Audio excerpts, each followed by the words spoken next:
جب قومیں سوتی ہیں تو تاریخ مدن حق کو جگاتی ہے۔ ذرا تصور کیجئے ایک غلام قوم، ٹوٹے ہوئے حوصلے، بکھری ہوئی شناخت اور ہر طرف مایوسی کا اندھیرا۔ اب خود سے سوال کیجئے ایسے وقت میں قوموں کو کون جگاتا ہے؟ کون انہیں بتاتا ہے کہ وہ غلام نہیں آزاد پیدا ہوئی تھی؟ کون انہیں یقین دلاتا ہے کہ اندھیروں کے بعد سویرا بھی آتا ہے؟ آج میں آپ کے سامنے صرف ایک تقریر نہیں بلکہ تاریخ کا وہ باب کھولنے آیا ہوں جس نے برصغیر کے مسلمانوں کی تقدیر بدل دی۔ آج کی گفتگو کسی ایک شخصیت تک محدود نہیں بلکہ 3 عظیم ستونوں پر مشتمل ہے۔ علامہ محمد اقبال فکر، قائد اعظم محمد علی جناح قیادت، محترمہ فاطمہ جناح قربانی اور کردار۔ یہ تینوں اگر ایک ساتھ نہ ہوتے تو شاید پاکستان بھی نہ ہوتا۔ برصغیر کے مسلمانوں کی تاریخ عروج اور زوال کی داستان ہے۔ ایک وقت تھا جب مسلمان علم، حکمرانی اور تہذیب کے رہنما تھے، لیکن پھر آہستہ آہستہ وہ دور آیا جب اقتدار چھن گیا، وحدت ٹوٹ گئی اور مسلمان ایک محکوم قوم بن گئے۔ انگریز صرف زمین پر قابض نہیں تھے، وہ ذہنوں پر بھی حکومت کر رہے تھے۔ مسلمان صرف سیاسی طور پر ہی نہیں بلکہ ذہنی طور پر بھی غلام بن چکے تھے۔ ایسے ماحول میں سب سے پہلا وار سوچ پر کیا جاتا ہے اور سب سے پہلی جنگ ذہن میں لڑی جاتی ہے۔ یہی وہ لمحہ تھا جب تاریخ نے ایک شاعر کو جنم دیا، لیکن یہ شاعر عام شاعر نہیں تھا، یہ تھے علامہ محمد اقبال۔ اقبال نے مسلمانوں کو بتایا کہ تمہاری اصل کمزوری غربت، کم تعداد نہیں بلکہ تمہاری کمزوری تمہاری مایوسی ہے۔ اقبال نے شاعری کو تفریح نہیں بنایا، انہوں نے شاعری کو انقلاب بنایا۔ انہوں نے کہا خودی کو کر بلند اتنا کہ ہر تقدیر سے پہلے خدا بندے سے خود پوچھے بتا تیری رضا کیا ہے۔ یہ اشعار نہیں تھی، یہ سوئی ہوئی قوم کے لیے الارم تھے۔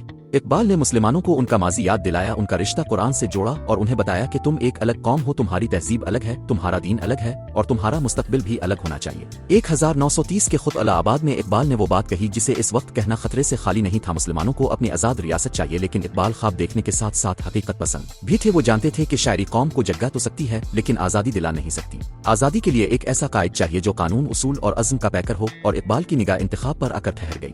محمد علی جناح، قائد اعظم محمد علی جناح کوئی روایتی سیاستدان نہیں تھے، وہ ہجوم کو خوش کرنے والے لیڈر نہیں تھے، وہ نہ چیختے تھے نہ نعروں سے لوگوں کو بہکاتے تھے، وہ دلیل سے بات کرتے تھے، قانون سے لڑتے تھے اور اصولوں پر سمجھوتا نہیں کرتے تھے۔ اقبال نے قائد اعظم کو خط لکھ کر کہا مسلمانوں کے لیے آپ کے سوا کوئی اور لیڈر نہیں۔ یہ خط نہیں تھا، یہ تاریخ کی امانت تھی۔ قائد اعظم نے بکھرے ہوئے مسلمانوں کو ایک پلیٹ فارم پر جمع کیا، مسلم لیگ کو ایک حقیقی سیاسی قوت بنایا۔ انہوں نے مسلمانوں کو بتایا کہ آزادی مانگنے سے نہیں ملتی، آزادی منوانی پڑتی ہے، مگر آئین اور قانون کے ذریعے۔ قائد اعظم کی زندگی آسان نہیں تھی، وہ اکیلے تھے، بیمار تھے لیکن کمزور نہیں تھے، اور یہاں تاریخ ایک اور عظیم کردار سامنے لاتی ہے۔ محترمہ فاطمہ جناح، فاطمہ جناح صرف بہن نہیں تھیں، وہ قائد اعظم کی طاقت تھیں۔ جب قائد اعظم تھک جاتے فاطمہ جناح انہیں سنبھالتی تھیں، جب قائد اعظم پر دباؤ بڑھتا فاطمہ جناح ڈھال بن کر سامنے کھڑی ہو جاتی۔ انہوں نے خواتین کو بتایا کہ آزادی کی جدوجہد صرف مردوں کی ذمہ داری نہیں، انہوں نے ثابت کیا کہ عورت اگر باوقار ہو تو وہ پوری قوم کی رہنما بن سکتی ہے۔ فاطمہ جناح دراصل اقبال کے تصور عورت کی عملی تصویر تھیں۔ اقبال کہتے تھے کہ عورت قوم کی تربیت کا ہوتی ہے، اور فاطمہ جناح نے پوری قوم کی تربیت میں حصہ لیا۔ یہ تینوں شخصیات، اقبال جناح اور فاطمہ جناح، ایک دوسرے سے جدا نہیں تھیں، یہ ایک ہی مقصد کے لیے جینے والے لوگ تھے، یہ ایک ہی خواب کے مسافر تھے۔ تحریکن پاکستان سیاست نہیں تھی، یہ تشخص کی جنگ تھی، یہ اقتدار کی جنگ نہیں تھی، یہ بقا کی جنگ تھی، اور یہ جنگ ان تینوں نے مل کر لڑی۔ یہ تھا وہ پہلا مرحلہ جہاں قوم کو خواب ملا، قیادت ملی اور حوصلہ ملا، لیکن ابھی سفر ختم نہیں ہوا، اصل امتحان تو ابھی باقی ہے۔ پہلے حصے میں ہم نے دیکھا کہ ایک غلام قوم کو خواب کیسے ملا، قیادت کیسے ابھری اور حوصلہ کیسے پیدا ہوا۔ اب ہم اس مرحلے میں داخل ہو رہے ہیں جہاں یہ خواب صرف خیال نہیں رہا بلکہ یہ واضح نظریہ بننے لگا، اور یہ نظریہ علامہ محمد اقبال کی فکر سے پھوٹا۔ علامہ اقبال کو اگر صرف شاعر کہا جائے تو یہ ان کے ساتھ ناانصافی ہوگی۔ اقبال دراصل ایک مفکر، فلسفی اور امت کے درد کو سمجھنے والے رہنما تھے۔ انہوں نے مسلمانوں کے زوال کی جڑ تلاش کی اور واضح کیا کہ اصل غلامی جسم کی نہیں ذہن کی ہوتی ہے۔ جب تک مسلمان اپنی سوچ آزاد نہیں کریں گے تب تک کوئی سیاسی آزادی بھی انہیں حقیقی وقار نہیں دے سکتی۔ اقبال نے اپنی شاعری کے ذریعے مسلمانوں کو بتایا کہ تمہاری پہچان صرف زمین نسل نہیں بلکہ اسلام ہے۔ انہوں نے کہا کہ مسلمان ایک تہذیبی اور فکری اکائی ہیں، اس لیے ان کے مسائل کا حل بھی جداگانہ ہونا چاہیے۔ یہی وہ نقطہ تھا جس نے دو قومی نظریے کو مضبوط بنیاد فراہم کی۔ لیکن اقبال کا کمال یہ تھا کہ وہ صرف تنقید نہیں کرتے تھے، وہ حل بھی دیتے تھے۔ انہوں نے مسلمانوں کو بتایا کہ اگر تم خودی کو پہچان لو، اپنے رب سے رشتہ جوڑ لو اور اپنی تاریخ سے سبق سیکھ لو تو کوئی طاقت تمہیں دبا نہیں سکتی۔ اقبال کا تصور خودی دراصل ایک فرد کو مضبوط بنانے کا عمل تھا، کیونکہ وہ جانتے تھے کہ مضبوط فرد ہی مضبوط قوم بناتا ہے۔ یہی فکر قائد اعظم محمد علی جناح کے دل و دماغ سے ہمارا ہو گئی۔ جناح صاحب ایک حقیقت پسند سیاستدان تھے، وہ جذباتی نعروں سے نہیں بلکہ ٹھوس دلائل سے فیصلے کرتے تھے۔ جب اقبال نے مسلمانوں کے جداگانہ تشخص کی بات کی تو قائد اعظم نے اسے محض فلسفہ نہیں سمجھا بلکہ ایک عملی سیاسی پروگرام میں تبدیل کرنے کا فیصلہ کیا۔ اقبال اور جناح کے درمیان ہونے والی خط و کتابت اس بات کا ثبوت ہے کہ دونوں ایک دوسرے پر کتنا اعتماد کرتے تھے۔ اقبال نے جناح کو لکھا کہ مسلمان قیادت کے بغیر بکھر جائیں گے، اور جناح نے اس ذمہ داری کو قبول کر کے اپنی پوری زندگی قوم کے نام کر دی۔ یہ فکری اتحاد تحریکن پاکستان کی سب سے مضبوط بنیاد بن گیا۔ یہاں ایک اہم بات قابل غور ہے کہ یہ جدوجہد کسی ایک طبقے تک محدود نہیں تھی۔ اقبال چاہتے تھے کہ قوم کا ہر فرد، چاہے وہ مرد ہو یا عورت، اس تحریک کا حصہ بنے۔ یہی وہ مقام ہے جہاں محترمہ فاطمہ جناح کا کردار سامنے آتا ہے۔ فاطمہ جناح صرف قائد اعظم کی بہن نہیں تھی، وہ اس فکری تحریک کی عملی مثال تھیں۔ انہوں انہوں نے خواتین کو بتایا کہ آزادی کی جدوجہد میں خاموش رہنا بھی ایک طرح کی غلامی ہے۔ انہوں نے عورت کو گھر کی چار دیواری تک محدود رکھنے کے بجائے قومی شعور سے جوڑا، مگر عزت، وقار اور تہذیب کے دائرے میں رہتے ہوئے۔ اقبال کے تصور میں عورت قوم کی روح ہوتی ہے اور فاطمہ جناح نے اس تصور کو زندہ کر کے دکھایا۔ انہوں نے جلسوں میں شرکت کی خواتین کو منظم کیا اور انہیں بتایا کہ وہ بھی قوم کے مستقبل کی ذمہ دار ہیں۔ یوں اقبال کی فکر جناح کی قیادت اور فاطمہ جناح کی جدوجہد ایک دوسرے کے ساتھ جڑتی چلی گئیں۔ یہ دور آسان نہیں تھا، مخالفت بھی تھی، سازشیں بھی تھیں اور مایوسی بھی بار بار سر اٹھاتی تھی، لیکن اقبال کی فکر نے حوصلہ دیا، جناح کی قیادت نے سمت دکھائی اور فاطمہ جناح کی استقامت نے تحریک کو ٹوٹنے نہیں دیا۔ یہی وہ مرحلہ تھا جہاں تحریکن پاکستان ایک خواب سے نکل کر ایک منظم تحریک بن گئی۔ اب بات صرف حقوق کی نہیں رہی تھی، بات وجود کی ہو چکی تھی۔ مسلمان یہ جان چکے تھے کہ اگر انہیں اپنی شناخت بچانی ہے تو انہیں ایک الگ ریاست حاصل کرنی ہوگی۔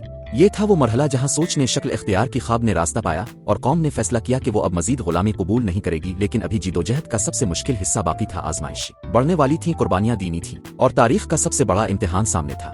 پہلے دو حصوں میں ہم نے دیکھا کہ قوم کو خواب ملا، فکر ملی اور ایک نظریہ وجود میں آیا۔ اب ہم اس مرحلے میں داخل ہو رہے ہیں جہاں تاریخ کے فیصلے صرف الفاظ سے نہیں بلکہ قربانیوں، حوصلے اور عزم سے ہوتے ہیں۔ یہ وہ دور تھا جب تحریکن پاکستان ایک نازک موڑ پر کھڑی تھی اور ایک غلط قدم پوری جدوجہد کو ناکام بنا سکتا تھا۔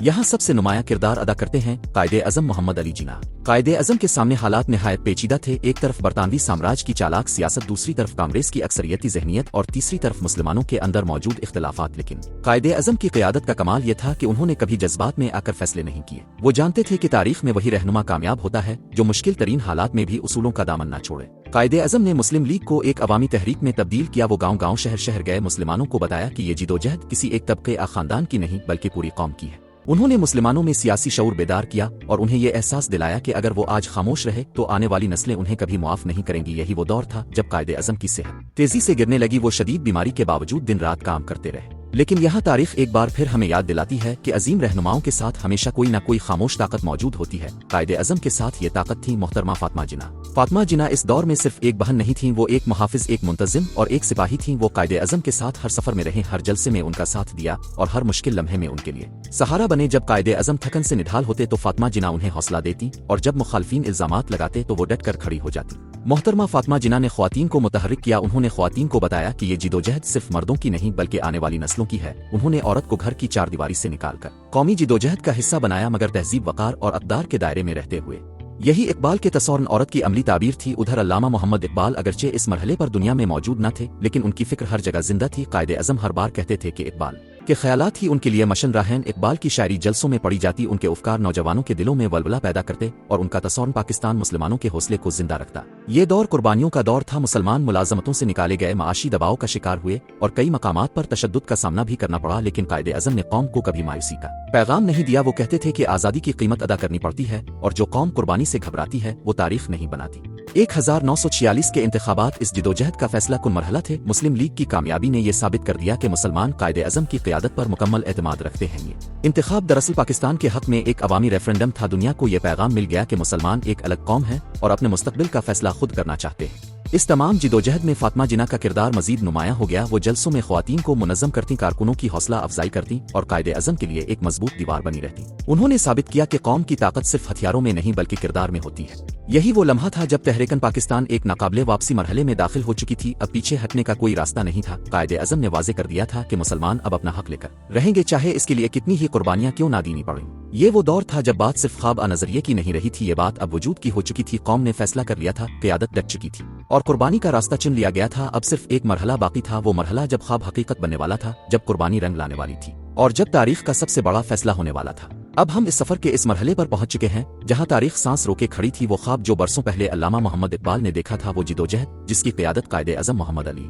جناح نے کی تھی اور وہ قربانیاں جن کی علامت محترمہ فاطمہ جناح تھیں، اب اپنے انجام کی طرف بڑھ رہی تھیں۔ یہ وہ لمحہ تھا جب الفاظ خاموش ہو جاتے ہیں اور عمل بولتا ہے، جب نظریات کی قیمت خون، آنسو اور ہجرت سے ادا کی جاتی ہے۔ بالآخر وہ دن آیا جس کا انتظار نسلوں نے کیا تھا، 14 اگست 1947۔ یہ دن محض ایک تاریخ نہیں تھا، یہ غلامی کے طوق کے ٹوٹنے کا دن تھا۔ یہ دن اس بات کا اعلان تھا کہ مسلمان ایک الگ قوم ہے اور انہوں نے اپنی شناخت کے تحفظ کے لیے ایک آزاد ریاست حاصل کر لی ہے۔ لیکن یہ آزادی آسانی سے نہیں ملی، اس کے پیچھے لاکھوں قربانیاں، بے شمار آنسو اور ناقابل بیان دکھ چھپے ہوئے تھے۔